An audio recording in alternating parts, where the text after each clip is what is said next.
সোমাস রান্নাঘর থেকে আমি সোমা বলছি। আশা করি তোমরা সবাই ভালো আছো। আজকে আমি তোমাদের কাছে একটা ঢ্যাঁড়সের রেসিপি নিয়ে এসেছি। অনেকে ঢ্যাঁড়স বলো, অনেকে ভেন্ডি বলো, যাই হোক ঢ্যাঁড়স আছে। এখানে ঢ্যাঁড়স পোস্ত করব। এখানে পোস্ত নিয়েছি অর্ধেক নিয়েছি তিল আর কাঁচা লঙ্কা নিয়েছি। তোমরা সঙ্গে থেকো, আশা করি তোমাদের রেসিপিটি ভালো লাগবে। এন্ড অবধি দেখো বন্ধুরা। এটা এখন আমি পিষে তোমাদের কাছে ফিরছি। সরষের তেল গরম করে নিয়েছি, কালো জিরাটা দিয়ে দিলাম।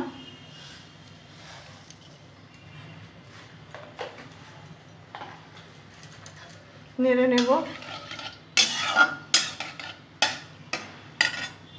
একটা শুকনো লঙ্কা দিয়ে দিলাম। ফোড়নটা একটু ভাজা ভাজা হয়ে যাবে। আমি এখন ভেন্ডিগুলো ধুয়ে কেটে রেখেছি দিয়ে দেবো। ভেন্ডিটা একটু ফ্রাই করে নেব। নুন হলুদ দিয়ে দেবো।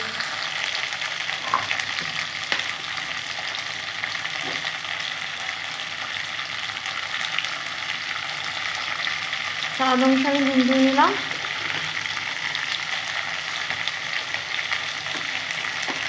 হলুদ দিয়ে নেব। বন্ধুরা, তোমরা যদি আমার বন্ধু হতে চাও তাহলে বরাবরের জন্য বন্ধু হবে, আর কমেন্টে একটা লেটার দিয়ে দেবে, আমি তোমার মতো ব্যাগ দিয়ে দেবো। আজকে যারা নতুন আমার ভিডিওটা দেখছো তারা আমার চ্যানেলটা সাবস্ক্রাইব করে আমাকে এগিয়ে যেতে সাহায্য করবে।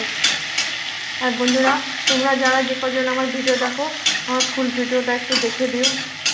আমার ওয়াচ টাইম আর বাড়ছে না, একটু ভাজা ভাজা করে নেবো। হয়ে গেছে। এখন আমি তিল আর পোস্ত যে বেটে রেখেছি কাঁচা লঙ্কা দিয়ে সেটা দিয়ে দেবো। তিল দিয়ে বন্ধুরা ভীষণ স্বাদ হয়, তিলের একটা সুন্দর গন্ধ থাকে।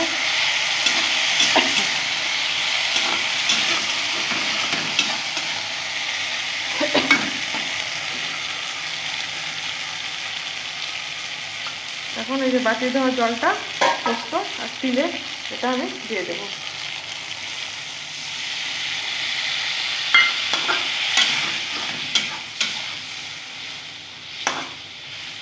গরম ভাতের সাথে দারুণ জমে যাবে ভেন্ডি পোস্ত বা ঢ্যাঁড়স পোস্ত, তোমরা যেটাই বলো।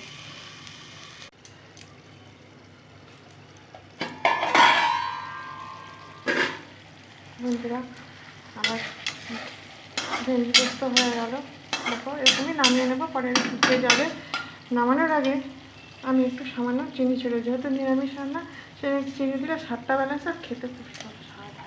তোমরা এইভাবে অবশ্যই তিল দিয়ে পোস্ত দিয়ে দুটো জিনিসই মিলাবে, খেতে খুব ভালো লাগে। বন্ধুরা, এতক্ষণ তোমরা যে আমাকে টাইমটা দিলে, আমার সাথে থাকলে, সেজন্যে আমার ভেতর থেকে সব বন্ধুকে আন্তরিক শুভেচ্ছা ও ভালোবাসা জানালাম। তোমরা ভালো থেকো, সুস্থ থেকো। আবার আমি অন্য কোনো রেসিপি নিয়ে তোমাদের কাছে হাজির হব। তাহলে আজকে যাচ্ছি, বাই বন্ধুরা। দেখো কী সুন্দর লাগছে দেখতে ভেন্ডি পোস্তটা বা ঢ্যাঁড়স পোস্ত। এখন অফ করে দিলাম, ঢেকে দেবো। Thank you.